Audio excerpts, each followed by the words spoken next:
ستړي مشئ زه رحمان بونیرم دا پروګرام بی کاست دی په پاکستان کې په امنیتي سرتیرو باندې د بریدونو خطرې سیوا شوې دي په ځانګړې توګه په پښتونخوا کې په پولیسو او امنیتي عسکرو باندې د حملو ویره څرګندېږي داسې غږونه ما واورېدل چې په هغې کې پولیسو ته او امنیتي سرتیرو ته د واتساپ ګروپونو د لارې پیغام ورکړی شوی دی چې سنایپرز یعنی شیشناک چې دي هغه په هغه ځای کې وساتئ الرټ کړئ تیار کړئ چېرته چې تاسو پوستې دي سرکاري ودانۍ دي حکومتي چارواکي دي یا د پوځ یا د پولیسو یا د ملیشې یا د اپسي مرکزونه دي یعنی سنایپر او دا د په لوړو ودانو باندې های الرټ ووسي پولیسو ته په دغه غږ کې ما دا هم اورېدل ویل شوي دي چې نور به ټوپک په غاړه نه ساتئ پولیس چې کله ګزمې کوي نو ټوپک یې اکثره غاړې ته ځوړندې کړي وي ورته ویلي چې ټوپک به په لاس کې تاسې تیار نیسئ د حملو خطر دی او په هر ځای کې چې نور به وي ریلیکس نه پاتې کېږئ دا غږونه زه تصدیق کوم نه چې د چا دي او چې کومو لارو نه ماته رارسېدلي دي د هغې هم زه نوم نه اخلمه خو د پیښور د اف سي په مرکز باندې د برید وروستو چې کله په کونړ کې په خوست کې او پکتیکا کې پاکستان د شپې په 12 بجې بریدونه وکړل د ذبیح الله مجاهد صاحب تر مخه پاکستان د هغې نه انکار کوي خو ذبیح الله مجاهد صاحب وایي چې په دې بریدونو کې بې ګناه انسانانو وژل او ملګرو ملتونو ادارې یونامه د دې غندنه وکړه او پاکستان ته خبرداری ورکړه چې د تاوتریخوالي نه قلار شه نو د هغې وروستو د دې امکان لیدل کېده یعنی که دا خبرداری ځینې تصدیق هم څوک نه کوي او د دې نه انکار کوي چې داسې کوم خبرداری نه دی ورکړی شوی خو په عمومي توګه د دا قسمه حملو وروستو د خبرداري پیغامونه چې دي هغه رډ الرټ چې دی هغه پولیسو ته امنیتي عسکرو ته ورکول کېږي او لیدل کېږي هم یعنی نن دا دی ځایي رسنۍ چې کوم خبر ورکوي چې په هنګو سیمه کې په پولیسو په پوسته باندې برید کې 3 پولیس عسکر وژل شوي دي دا تازه خبر دی بیخي تازه خبر دی او د دې نه علاوه په ځینې نورو سیمو کې هم مثال په توګه نن چې کوم پاکستانی رسنۍ ما کتلې نو په دې کې یوه رسنۍ ویل چې د پښتونخوا چې کوم مختلفې علاقې دي په دې کې ځینې نور هم بدې پیښې چې دي هغه شوي دي مثال په توګه په دې کې به زه تاسو ته ووایم چې د کورمه سیمه چې ده په دې کې یو توغندي پرېوتو وروستو خلکو احتجاجونه کړي دي او د منځنۍ کورمې اوسېدونکي وایي چې په منطو کې د وژل شوو 5 کسانو جسدونه د پوځي کلا مخې ته ایښودل شوي دي او غوښتنه یې کړې ده چې په رهایشي سیمه کې له مرمۍ ویشتونکو سره حساب وشي یعنې هلته مرمۍ پرېوتې ده توغندۍ پرېوتې ده خلک پکې وژل شوي دي دا مرمۍ خو هسې نه پرېوځي دا مرمۍ یا توغندي یا میزایلونو ګزارونه خو هسې نه کېږي لازمه خبره ده چې څه نه څه اکټیویټیز روان وي دغه شانتې په پښتونخوا کې په ځانګړې توګه پیښور ښار چې دی په دې کې ځینې خبرونه چې د خبریالانو نه ما تپوس کوو نو هغو راته وویل چې په ممکنه توګه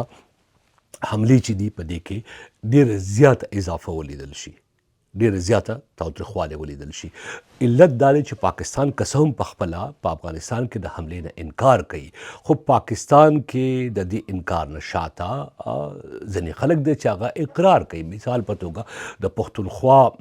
د اسمبلۍ غړو چې دی هغه په حکومت باندې یو وار بیا تنقید کړی دی او هغه ویلي دي چې د پښتونخوا اسمبلۍ غړي وایي چې پاکستان وفاق چې کوم دی هغه په امنیتي یعنی وفاق پاکستان چې کوم مرکز یادېږي هغې ته ویل کېږي د پاکستان په امنیتي ادارو تور پورې کوي چې صوبه کې امن ساتلو کې پاتې راغلی دي او دوی وایي چې پاکستان دعوه کوي چې وسلوالو له افغانستانه یعنی دا د پاکستان د پښتونخوا د اسمبلۍ د غړي بیان دی هغه وایي چې وفاق یادوي چې پاکستان دعوه کوي چې وسلوال له افغانستانه پاکستان ته ورننوځي خو هغه وایي چې په سرحدونو کې ولاړ پوځیان یې مخه ولې نه نیسي دا د پښتونخوا د اسمبلۍ د غړي بیان دی او هغه دا پوښتنه هم کوي چې وسلوال له افغانستان تر اسلام آباده ورسي او ځای په ځای موجود امنیتي پوستې چیک پوسټونه دي په مخه نشي نیولی وی څنګه امنیتي عسکر چې دي وبخښئ وسلوال چې دي هغه د پولي راوړي او تر اسلام آباد ورسي او په لاره باندې مخه نه نیول کېږي. یعنې دا یو ډېر ښکاره شک دی په پاکستان باندې او د دې شک شاته ډېرې غټې خبرې دي. هغې ته زه راځم چې شک ولې کېږي او دا ډېرې غټې خبرې څه دي. شک ځکه کېږي غټې خبرې دا دي چې پاکستان څرنګه چې ذبیح الله مجاهد صاحب ویلي دي چې د پاکستان د پوځ اوس خو هغه د پوځ ته د پاکستان پوځي رژیم وایي. یعنې د هغو بیانونه که تاسو ورستي وګورئ تعلقات هغه پخپله د پاکستان ولس سره پاکستانیانو سره پښتونخوا سره خلکو سره خرابول نه غواړي. چا سره هم خرابول نه غواړي. هغه دې کې ښکاره لیدل کېږي یو توپیر ساتي یو فرق ساتي. هغه د پاکستان پوځي رژیم یادوي. نو هغه وایي چې د زبرځواکونو په لمسه باندې دا کار کوي. زبرځواکونه امریکې ته وایي. امریکا د بګرام هوایي ډګر چې دی پوځي اډه چې د هغې د نیولو پلان لري او پاکستانیان چې بیا شک کوي خاصه توګه پښتانه نو هغه هم په دې وجه کوي چې دا اړې ګړې دې ځکه ساتل غواړي شر جنجال فساد ځکه ساتل غواړي او د وسلوالو حملې ځکه روانې دي چې دې کې په افغانستان کې د حملو او د افغانستان سره د جنگ پلان چې دی منصوبه چې ده چې دا ژوندی وساتل شي. که حملې نه کېږي په پاکستان کې مرګ ژوبلې نه کېږي پولیس ریډ الرټ نه وي نو بیا خو د جنگ پلمه ختمه شوه د جنگ بانه ختمه شوه.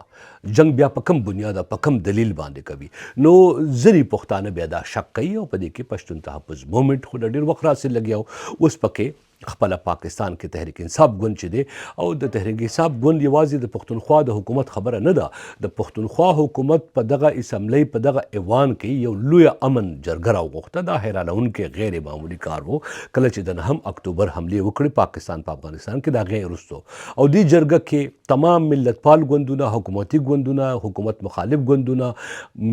د مذهبي ګوندونو مختلف مسلکونه او فرقې ټول خلک پکې شامل وو. د ټولنې د مختلف وګړي پکې شامل وو. هغو ټولو په شریکه قرارداد منظور کړو چې دی په افغانستان باندې حمله د منلو وړ نه ده. پاکستان ته خبرداری ورکړه چې پاکستان دې دا غلطي نه کوي او دا وارننګ سره سره مشوره هم ورکړه. یعنی د جماعت اسلامي پخواني امیر سراج الحق صاحب وویل چې دا مسله د جنگ د لارې تاسو د افغانستان سره نشئ ختمولی. باید خبرې اترې وکړئ. د خبرو اترو د لارې دا مسله ختمه کړئ. دغه شان مشوره جمعیت العلماء اسلام هم ورکوله. دغه شان مشوره نورو خلکو هم ورکوله او د دې نه د پاکستان د په افغانستان حملې وکړي د دې خلاف قرارداد منظور کړه. یعنی پاکستان د پوځ بیان خو ویل چې ټول پاکستان دا جنگ غواړي. د پاکستان د دفاع وزیر خواجه آصف خو ویل چې ټول پاکستان دا جنگ غواړي. هم پوځ مولانا اشرفي را مخکې که هغه وویل چې جنگ پکار دی او داسې نور خلک را مخکې که جنگ پکار دی. خو د پښتونخوا د ولسونو په نمایندګۍ باندې د امن جرګې د دې نه انکار وکړ. دا یو ډېره درنه څپېړه وه د وفاق په مخ باندې چې پاکستان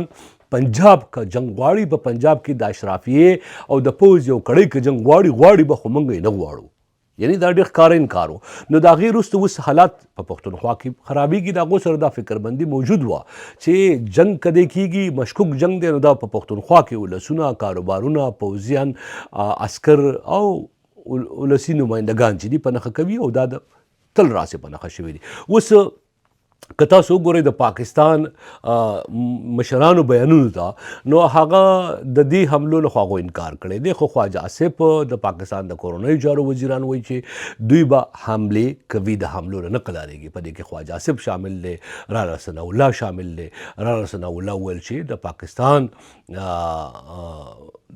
تیره ورځ بمبار نه دی کړی خو ټي ټي پي هلته موجود ده او په دغه ځای باندې به دی بمبارونه او حملې کوي. اوس اسلام آباد څه وایي؟ اسلام آباد وایي چې صاحبه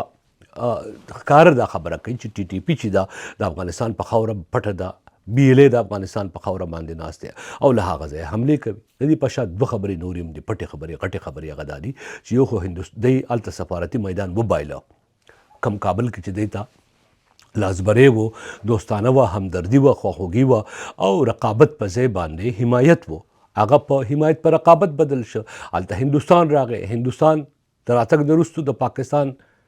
کاروبار بند کړ. کاروبار په ځای باندې افغان طالبانو هغې جواب دا ورکړه چې د هندوستان سره او ایران سره کاروبار سیوا کړه. اوس د حملې وکړې د حملو وروستو د خبرو دروازې بندې ځکه شوې چې پاکستان اوربند مات که پاکستان د دې نه انکار کوي خو پاکستان اوربند مات که نو اوس که دی بل ځل یعنی د جنگ دی وکړه د جنگ میدان باندې د ځواب ورکړی شو د هغې وروستو دی خبرو ته راغلل په جنگ کې ماتې د خبرو په میدان ماتې د خبرو د میدان نه دی چې کوم شرایط وړاندې کول طالبانو ورته انکار وکړو یعنی ماتې دا لازمه خبره ده چې پاکستان خبرې کول غوښتې په خپلو شرایطو کول غوښتې پاکستان ته طالبانو وویل چې ستاسو په شرایطو موږ دا خبرې نه منو شرایط څه د ټي ټي پي خلاف تاسو عملیات وکړئ په پاکستان کې چې کوم طالبان دي د هغو خلاف د تاسو دارالافتا فتوا ورکړي او تاسو چې زمونږ د کور امنیت چې دی موږ ته وساتئ طالبانو وایي دا موږ نشو ساتلی دا ستاسو ذمهواري ده بیا د دې نه وروستو دی په سفارتي میدان چې کوم دی خو د هندوستان په لاس ورغی معاش یا اقتصاد چې دی په هغې باندې هم دی چې دی کوم سی به په اقتصاد کې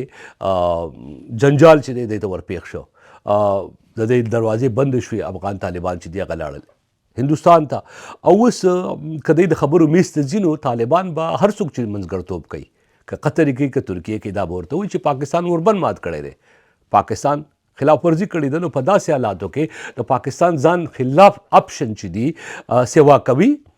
او په خپل لاس کې د هغو سره چې کوم اپشنز دي هغه کموي اپشن څه دي حملې د حملو نتیجه ورنه کړه مذاکرات نتیجه یې ورنه کړه اقتصاد لارې بندول نتیجه یې ورنه کړه په سفارتي میدان کې هندوستان د هغو لاس کابل راغی رقابت سیوا شو حمایت په ځای باندې رقابت سیوا شو نتیجه یې ورنه کړه نو اپشن څه پاتې کېږي د پاکستان سره سوال مې نظاري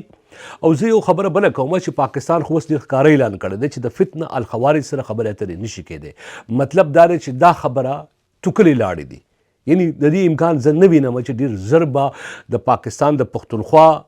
د اسمبلی او د سفارتکارانو او پخواني جرنیلانو په خواهش باندې پاکستان د خبرو میز ته داسې راځي د طالبانو سره نیغ په نیغه یعنی د ټي ټي اے سره خبرې کېدی شي تحریک طالبان افغانستان سره خو ټي ټي پي سره زه امکان ډېر ژر نه وینم خو پاکستانیان وایي چې د دې نه بغیر د پاکستان سره بله لاره نشته دی نو پاکستان به اوس دې ته انتظار کوو چې کله یو وار بیا د خپل غرور او تکبر او د ضد او د دې خبرو نه راکوزیږي او د خبرو میز ته طالبانو سره کینی په دې ورځ باندې بیا تاسو خبرو به چې پاکستان یو وار بیا خپلې توکلې لاړې چې دي وسټلې څنګه چې څو ځله پخوا هم سټلې دي بهرحال زه ډېر زر نه وینم چې دا جنجال ختم شي د دې جنجال د ختمېدو ډېر زر امکانات ماته نه ښکاري دا یو ډېر غټ گیم دی ډېر غټ پلان دی ډېر غټه لوبه ده دا به روانه وي او تر ډېرې اوږدې مودې پورې به روانه وي البته په دې لوبه کې به تاوان چې دی هغه د پښتونخوا او د پښتنو د تمامو سیمو له بولانه چتراله په دې منطقه کې ډېر زیات وي په افغانستان کې هم حملې چې دي وخت په وخت کېدی شي افغان طالبانو څنګه چې ذبیح الله مجاهد ویلي دي چې د په خپل وخت باندې لازم غچ اخلي دا غچ به څنګه وي په پاکستان کې حملې کېږي په پوله باندې بریدونه کېدی شي او د پولې د بریدونو نه علاوه په پاکستان کې د هغو سره د پاکستان سره ایټم بم دی د افغان طالبانو سره ټي ټي پي دا خبره نن په امریکا کې دلته په واشنګټن کې یو افغان څېړونکی چې دی د هغه په پاڼه باندې مال وسته نو هغه لیکلي وي چې ګوره په دې جګړه کې که کمپیریزن کوئ نو داسې به یې کوئ چې که پاکستان ایټم بم ساتي دغه څېړونکي لیکلي دي نو افغانستان کې طالبانو سره ټي ټي پي ده که څه هم ټي ټي پي افغان طالبان نه مني چې موږ سره ده خو په ظاهر یې نه مني خو حقیقت هم دا دی چې دا یو ښکاره خبره ده او پاکستان خلاف که چېرې دارالافتا نه د امیر هیبت الله خونزاده په امر باندې فتوا ورکړی شوه د جنګ او د جګړې او د جهاد نو دا به ډېره خطرناکه منظره جوړوي بهرحال په پښتونخوا کې پولیسو ته په ظاهره د